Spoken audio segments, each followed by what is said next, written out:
A man named Billy Pilgrim travels through time randomly for no reason while he's actually a prisoner of war.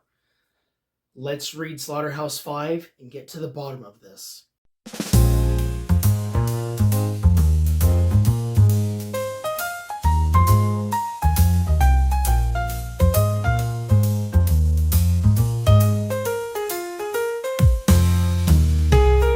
Welcome back to BG's Books. I'm Mr. BG, and today I will be reviewing Slaughterhouse-Five by Kurt Vonnegut. So, Slaughterhouse-Five is one of those books you find at, say, a Barnes & Noble or whatever, like I did, and then you have no idea what it's about, so you read the back of the book to find the description, and you're just like, what in the world was that description? Well, I just finished the book today, actually. I read all the way through it, and I must say, what in the world is this book? Slaughterhouse-Five is so weird. It's supposed to be a satirical anti-war book because Kurt Vonnegut, I guess, was a satirist back when he wrote books and stuff, back when he was alive.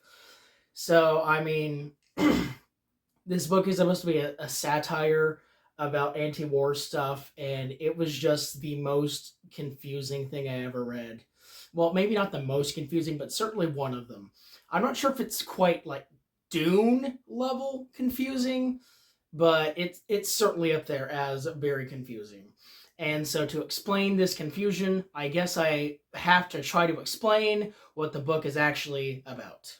So there are 10 chapters in Slaughterhouse-Five, and only 9 of them actually have anything to do with the main story at hand, which is weird because basically the first chapter is just Kurt Vonnegut just basically narrating his thoughts on war and how other people feel about war and stuff. And so that's kind of the first chapter. And then the second chapter actually starts the actual book.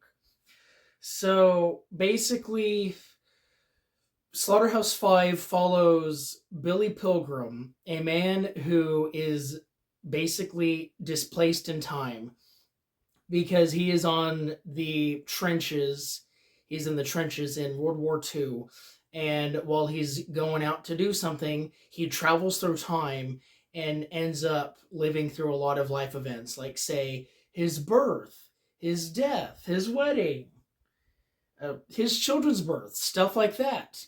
And so when he finally comes out of that, he gets captured by the Germans and is taken by train to a concentration camp, what I imagine.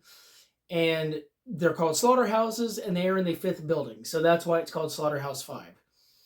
So basically, throughout this whole book, basically anytime Billy is in trouble or like falls asleep or something, he just goes through time. It's like there's also like these aliens. They're like a Flaramamagorian or whatever. I don't remember what they're called. It's a weird name, but it's some sort of weird name for alien.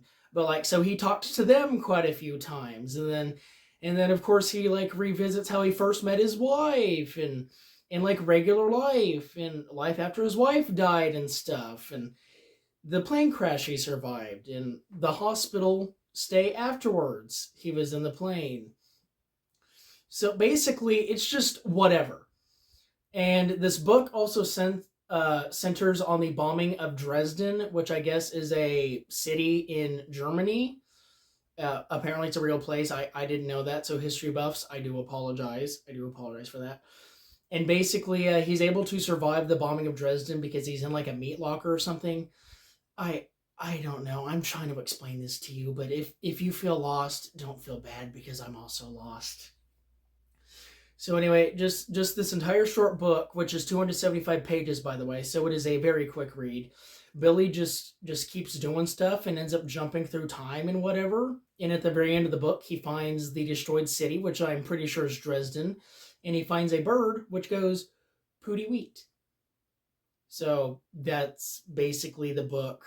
I'm sorry I couldn't go in more depths on the story because I'm just so confused, but yeah, that's the book. So yeah, obviously that was a little hard to explain the plot-wise, and I'm sure that as the watchers of this video, it was hard for you to follow as well. to which I say I am very sorry. I tried my best to recap the plot, but it just doesn't make any sense. So the only way I think you could possibly make any sense of this book is if you read the book yourself.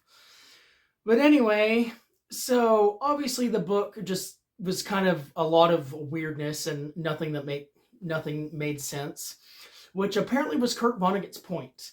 Because as I said, Kurt Vonnegut is a satirist, and satirists use comedy and parody and a bunch of other things to make fun of things they don't like and inspire change. And Kurt Vonnegut does not like war, so he basically used the senseless nature of this book by just having whatever happen to say that war is senseless and unneeded, which I can't help but agree with him, because war is just not cool. It is not needed. So anyway, yeah, as I said, this is a satire book. It's an anti-war satire book. I didn't really find it that funny, I'm going to be honest. There was one joke that did make me chuckle a little bit, but I'm not going to say it here because it was like more adult themed, and I don't really know how old you guys are who watch my videos, but it was a little adult. If you want to find it, it's on page 161. You'll know it when you see it, I promise. But yeah, so I didn't really find it that funny. I described the humor of Slaughterhouse-Five in between SNL and Mel Brooks. Because, like, a lot of the humor with this book is just a bunch of weird people in a weird place doing a weird thing. It's like, say, for instance, towards the end of the book, Billy is in a doctor's office when he travels his time thing, and there's like an elderly guy like a few chairs over who's just really gassy, and that's the whole joke, is that the old guy's just really gassy. So yeah, the humor's like that. So if you don't really like just physical humor or just like a random whatever humor, then I don't think this book is for you. But I like comedies. I do like random humor. I love SNL. I love Mel Brooks movies. So for people like me and people who like SNL and Mel Brooks movies, I think this book will really make you laugh, and it's really funny and stuff.